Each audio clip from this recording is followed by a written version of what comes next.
All right, so thankfully the tomatoes are about done, and I don't have too many more.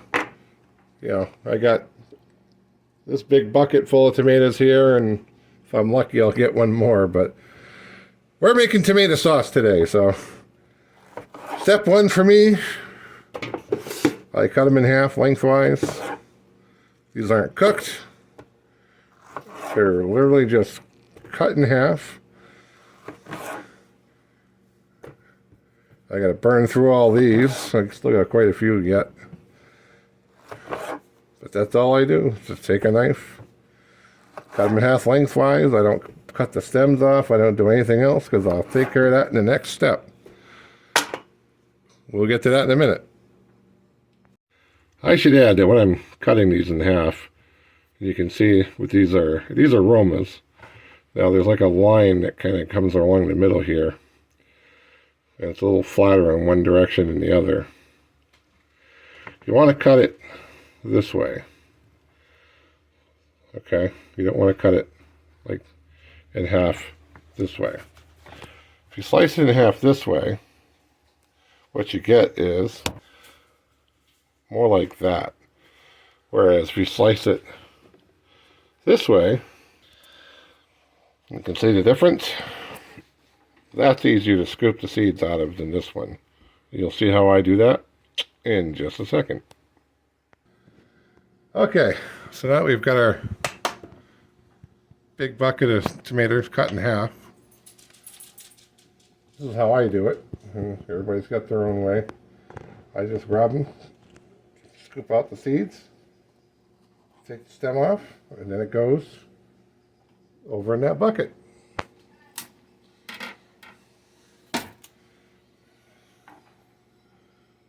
Sometimes it's a little easier to do it like that. Get the little stem off there, and once you get a little rhythm going, you can get doing it pretty quick. A little harder for me because I've only got 1.5 hands, but I get fairly quick at it after you've been doing it a while. Just grab them, scoop out your seeds, get the core, quick spoon like that, and done. Down like that, get out your seeds, the core, and you're done. Like I said, you can do the same thing. You got any blems like that, you just take and roll the edge of the spoon off, go like that, and done.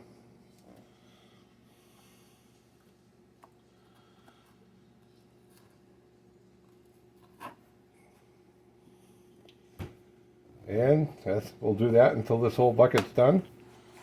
Meanwhile, I like to throw this, I got a little bowl over here, I keep throwing the seeds in when my cutting board gets a little full. And I'll bring you back in a few when we're ready to go to the next step. A short time later, and here we are. A bowl of gelatinous, seedy, stemmy goop. Don't worry, that won't go to waste. That'll go out to the birds. And our beautiful tomatoes. Halved and seeded, but not skinned, and we're not going to skin them. And we're going to get these on. We're going to give them a quick boil, and then give them a puree. Now, I don't worry about boiling them all that long. I get them just to a boil, shut them off, strain them, and then they're good to go. Well, let's go.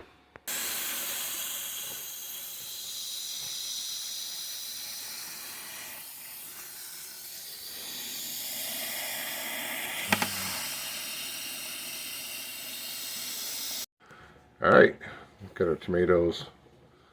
Let them boil. Just brought them to a boil, shut them off. They have cooled off a little bit, but not a whole lot. And I'm just going to scoop them out with a little pot and get them into the strainer. Yes, I know. My kitchen's a little dated. Don't at me. All things in time. I've only got so much time to go around, so. And when it clogs the strainer, I just take a rubber spatula, just kind of work down the sides to loosen up the seeds. Gets it flowing again. We'll let this drain out for a while. Probably 20 minutes, and just let it, all this excess moisture drain off.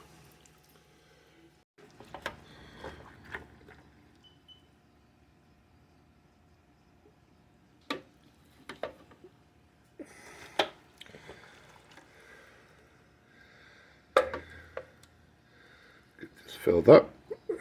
Pop this on the machine. Round one. Fight!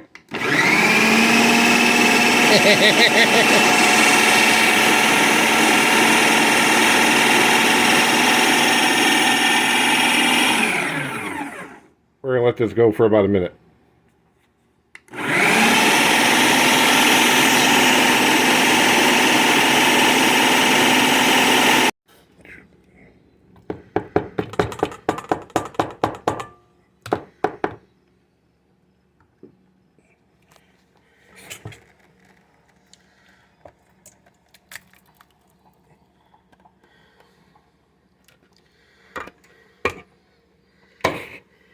I'll refill this, and that should be it.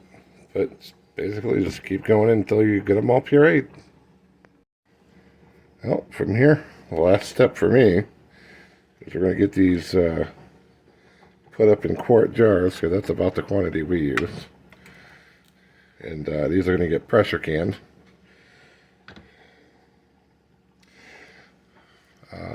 Otherwise, you know, this would be your base for spaghetti sauce, pizza sauce,